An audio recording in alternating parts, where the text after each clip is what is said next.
जय माता दी। प्रिय भक्तों, आप सभी का हमारे चैनल मन की शांति में बहुत बहुत स्वागत है। आंवला नवमी या अक्षय नवमी कार्तिक शुक्ल नवमी को मनाई जाती है।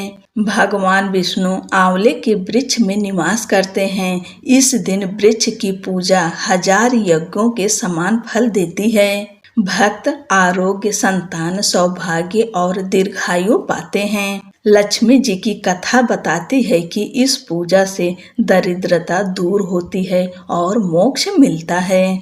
कहा जाता है कि इस दिन आंवले के वृक्ष के नीचे बैठकर भोजन करने से सारे रोग और पाप दूर होते हैं। इस बार आंवला नवमी की पूजा 31 अक्टूबर को की जाएगी।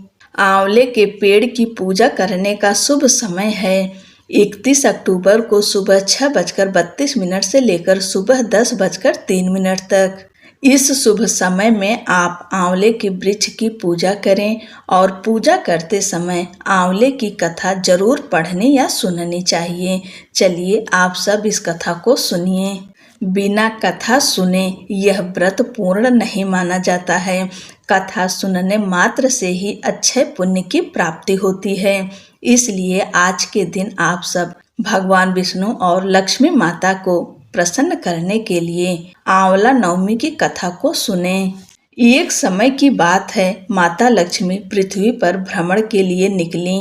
भ्रमण करते हुए उनके मन में विचार आया कि वह एक साथ भगवान विष्णु और भगवान शिव की पूजा करें, लेकिन यह समझ नहीं पा रही थी कि दोनों देवताओं की एक साथ पूजा किस प्रकार संभव है। ध्यान करते हुए लक्ष्मी जी ने पाया कि आंवले का वृक्ष ही ऐसा स्थान है जहाँ तुलसी की पवित्रता और बेल के पावन गुण दोनों साथ मिलते हैं। उन्होंने निश्चय किया कि वे आंवले के वृक्ष की पूजा करेंगी। माता लक्ष्मी ने शुद्ध मन और विधि विधान से आंवले के वृक्ष की पूजा की, जल अर्पित किया, दीप जलाया और भगवान विष्णु व शिव का ध्यान किया।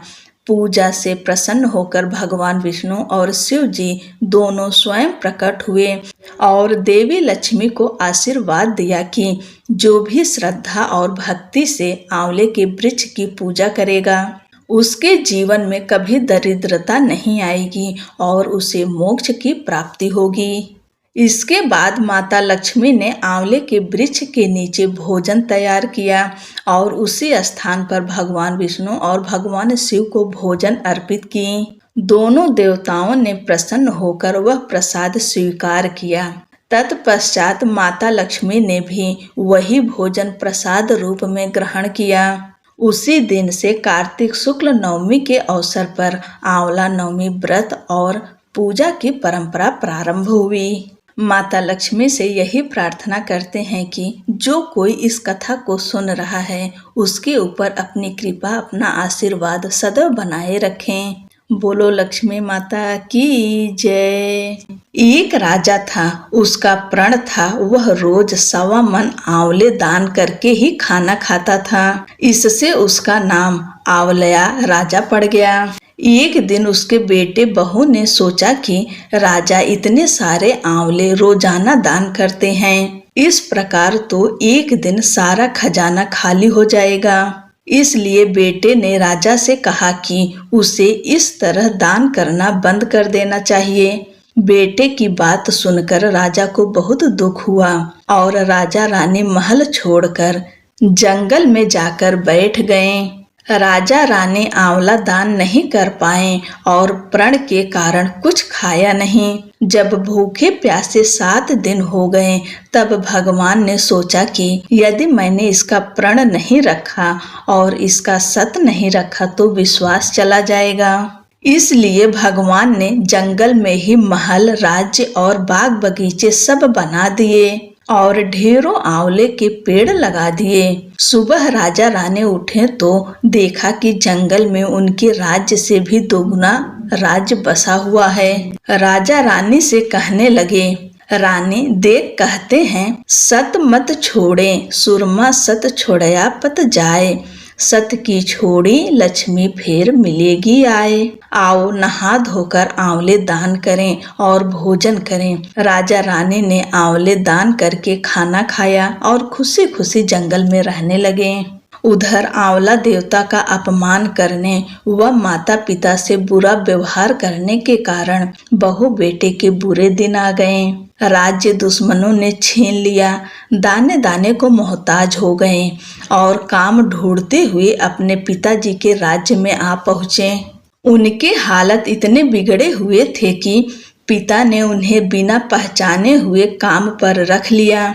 बेटे बहू सोच भी नहीं सकते थे कि उनके माता पिता इतने बड़े राज्य के मालिक भी हो सकते हैं। सो उन्होंने भी अपने माता पिता को नहीं पहचाना। एक दिन बहू ने सास के बाल गूंथते समय उनकी पीठ पर मस्सा देखा। उसे यह सोचकर रोना आने लगा कि ऐसा मस्सा मेरी सास के भी था। हमने ये सोचकर उन्हें आंवले दान करने से रोका था कि हमारा धन नष्ट हो जाएगा। आज वे लोग न जाने कहाँ होंगे। यह सोचकर बहू को रोना आने लगा और आंसू टपक टपक कर सास की पीठ पर गिरने लगे। रानी ने तुरंत पलट कर देखा और पूछा कि तू क्यों रो रही है? उसने बताया कि आपकी पीठ जैसा मस्सा मेरी सास की पीठ पर भी था। हमने उन्हें आंवले दान करने से मना किया था, इसलिए वे घर छोड़कर कहीं चले गए। तब रानी ने उन्हें पहचान लिया, सारा हाल पूछा और अपना हाल बताया। अपने बेटे बहू को समझाया कि दान करने से धन कम नहीं होता बल्कि बढ़ता है। बेटे बहू भी अब सुखी से राजा रानी के साथ रहने लगे। हे भगवान, जैसा राजा रानी का सत रखा वैसा सबका सत रखना। कहते सुनते सारे परिवार का सुख रखना।